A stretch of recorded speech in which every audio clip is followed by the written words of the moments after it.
are these people? So this is Unicorn Riot, who works in and around the Minnesota area. You know, I know they covered most of the George Floyd protests and actions.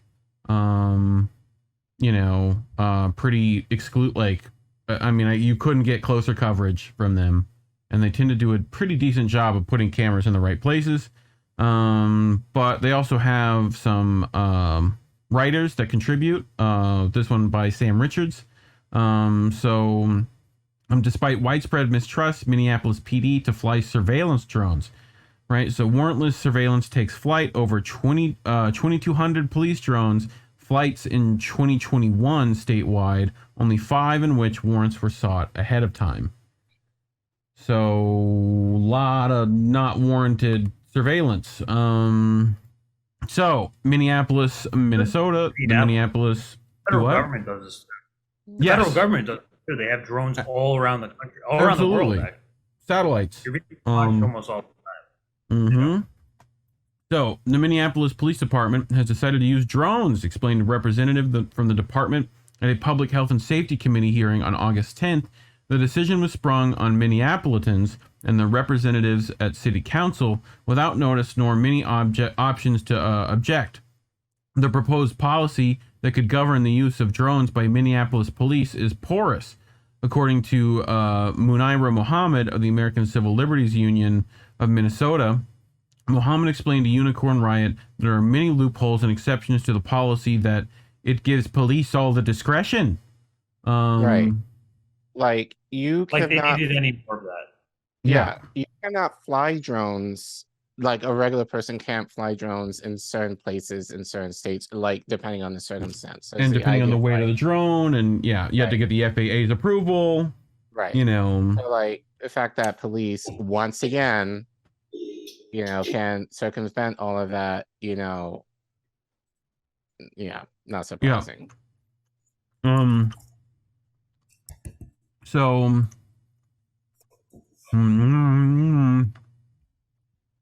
anyway, formal public comment sessions prior to police deploying new technologies like drones are required under state law, thanks to lobbying by the ACLU of Minnesota. However, these listening sessions are just that, an opportunity for community members to comment, and are not followed by any official voting nor approval process.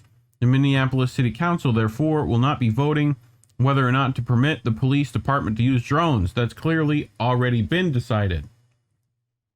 So this is just for community members to comment, you know? Even though they're going to do it anyway. Yeah, how do you feel about us fucking you over, essentially? You know, like... We're going to be watching you all the time. How does that make you feel? Yeah, how does that make you feel? Could you please, you know... Are you sure it's not because of your mother? The public comment period on the 24th will likely be the only formal opportunity for concerned residents to voice their opinions on surveillance drones, even if the MPD wants to acquire more drones, new models, or make alterations to the program in the future, since just one preliminary hearing is mandated. So, exceptions swallow this rule.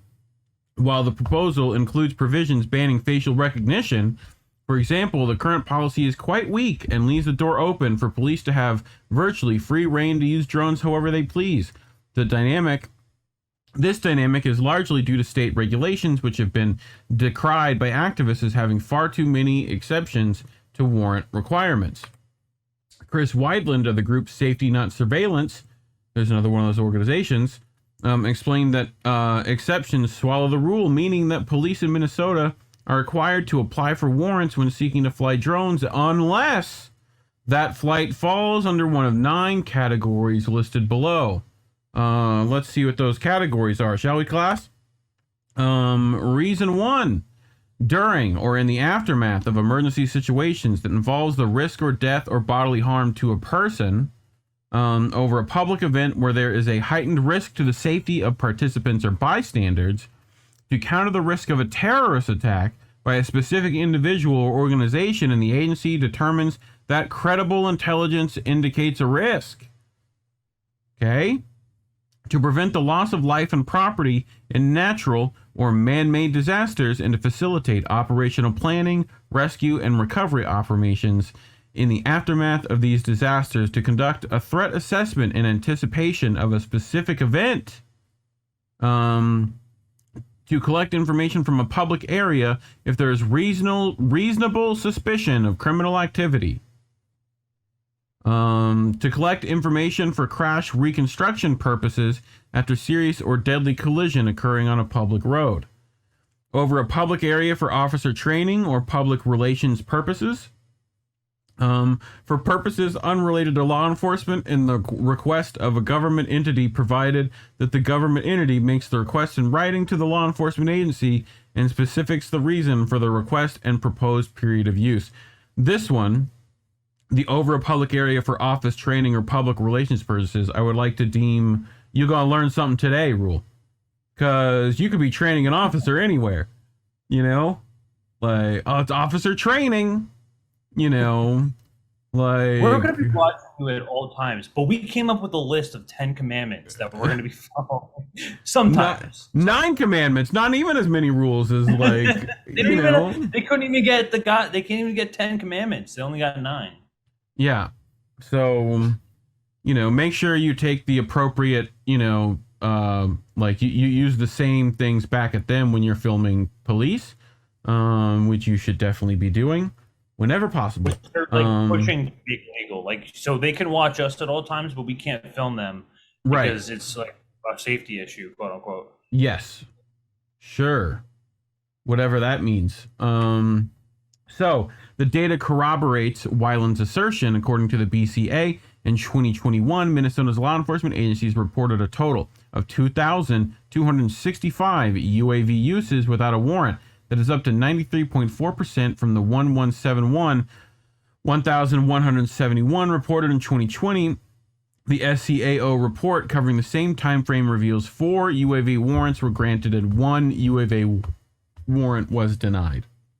The previous year, SCAO reported indicated that 0 warrants were applied for prior to law enforcement drone flights.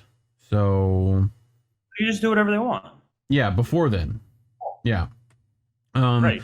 Which they already are still doing. So state law passed in 2020 requires these annual disclosures. The Bureau of Criminal Apprehension, the BCA, compiles a report on law enforcement agencies that have deployed drones, tracking the reasons for each flight, expenses, and other information. The State Court Administrator's Office, the SCAO, publishes a number of times agencies replied for warrants prior to a drone taking flight and the types of investigations in which they were used. According to the SCA report, 2 drone flights in 2021 were categorized under assault and 2 under fugitive of justice cases.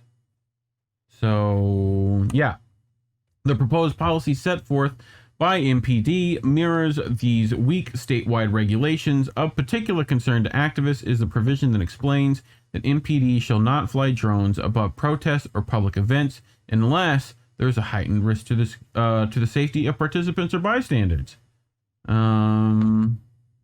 What? So don't do it unless do it.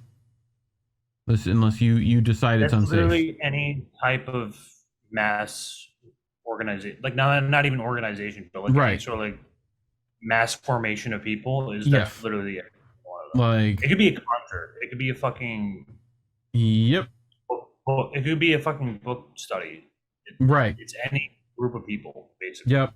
So furthermore, the proposed policy explains that vision enhancement technology, such as infrared or night vision, can only be used where there is no protectable privacy interest. That prohibition, which functionally is not prohibitive, means that public space is fair game, since the U.S. Supreme Court has ruled one does not have a reasonable expectation of privacy while in public. While in that public. You know what I'm saying? So the MPD drone proposal also pays lip service to the ban on police use of facial recognition, again, using exceptions. It does not rule out use of a drone equipped with such capabilities. Given how law enforcement often collaborate in the Twin Cities, one easily envisioned scenario would feature imagery captured by an MPD drone being handed over to Hennepin County or state authorities who are not barred from using facial recognition. The Hennepin County Sheriff's Office and other law enforcement groups within Minnesota use facial recognition and have access to information sharing networks, which makes such analysis easy to obtain. So, yep, they can still do whatever they want.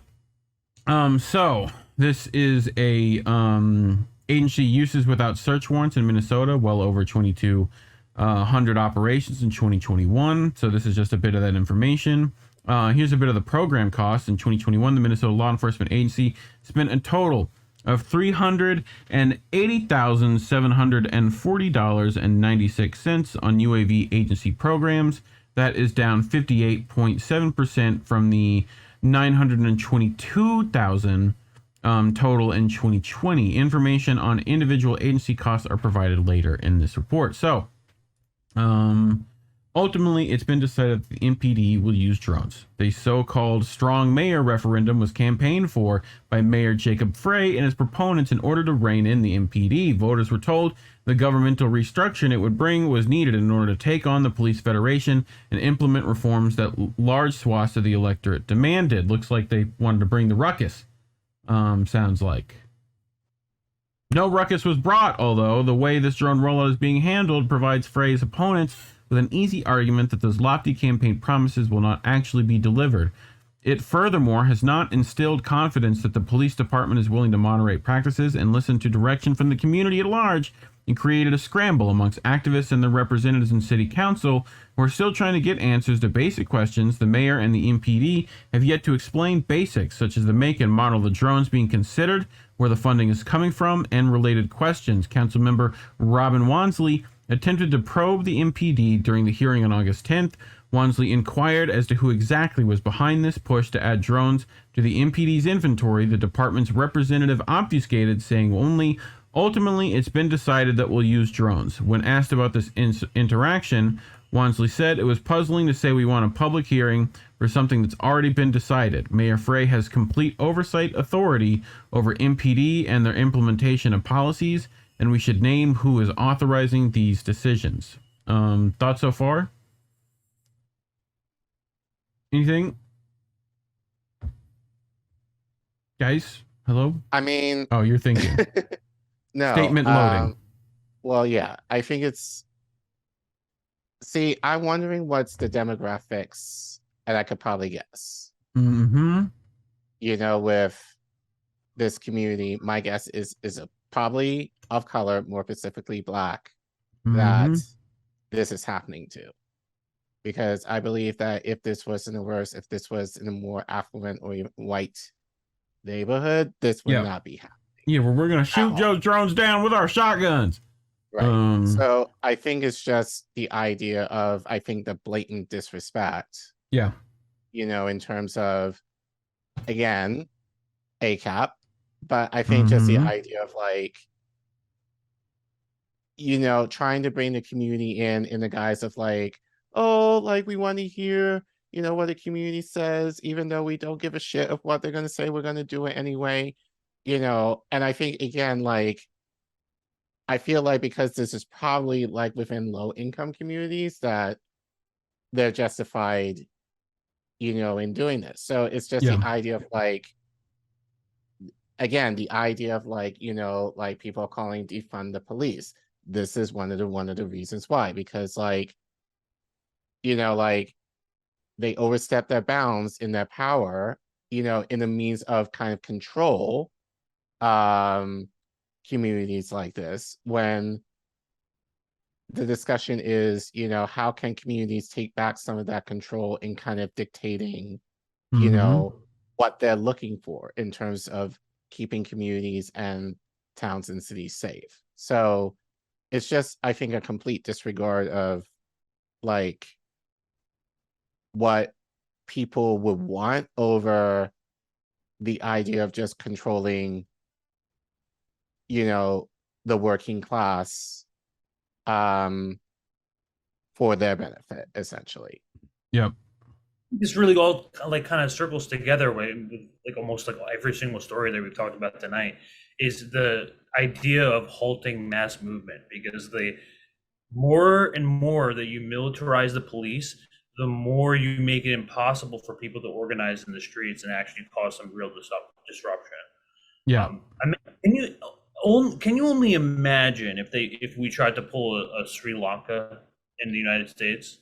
Yeah. I mean, and that's what, who are the police there to protect? We would get fucking we would nuke our own cities before that happened. In some ways, I mean, they couldn't listen, even deal with one town full of zombies without doing that. So we're not. We're really not far off. We're not that far off. So, I mean, and this whole thing is just gonna. I doubt rich people will have their faces in the database.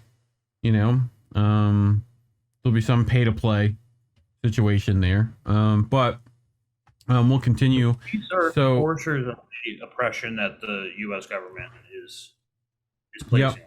And the powers they are that essentially the enforcers of oppression.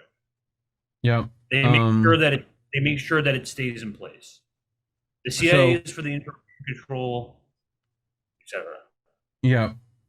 So thus far, no media inquiries to the mayor's office nor MPD regarding this technology have been answered. Advocates from safety, not surveillance in the ACLU say that this process make a strong argument that residents and their representatives do not have nearly enough control over the police department. Oh my God. Of course. An alternative approach that has been pitched is called community control over police surveillance, or CCOPS. Mohammed says. So, hello, there we go.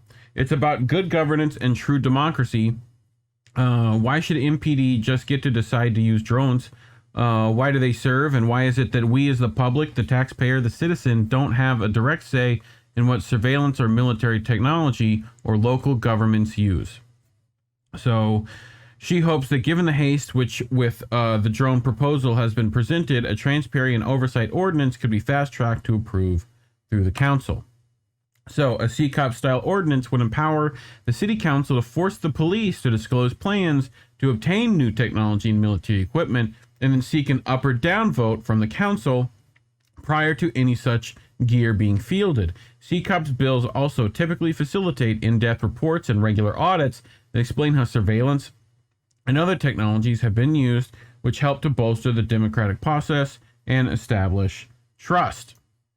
So without frequent reports, it's unclear whether disparities or malicious targeting of marginalized groups occurs, and whether or not certain technologies are even useful if the missions of public safety overall. Mohammed summed it up saying, if Public Works wants to buy something, they have to put in a proposal and have a vote. Why is MPD any different? The Minneapolis Police Department is in negotiations over an impending consent decree following a damning report from the Minnesota Department of Human Rights. The MDHR report follows years of investigations and reports demonstrating and clearly detailing systemic racial biases and discrimination by the MPD. So, Councilmember Wansley explained MPD were found to exhibit human rights violations as it pertains to surveillance outlined in the MDHR report, specifically of Black and Brown community members in Minneapolis. The fact that they are moving forward with their digital surveillance technologies and there have been no policies to address the harms of those practices, and now we're doubling down on surveillance. Ultimately, it doesn't help to build trust if that's the goal of MPD. So, further complicating the circumstances is an active U.S. Department of Justice investigation into the MPD, which has been found to be profoundly abusive and racially biased in similar investigations in years past.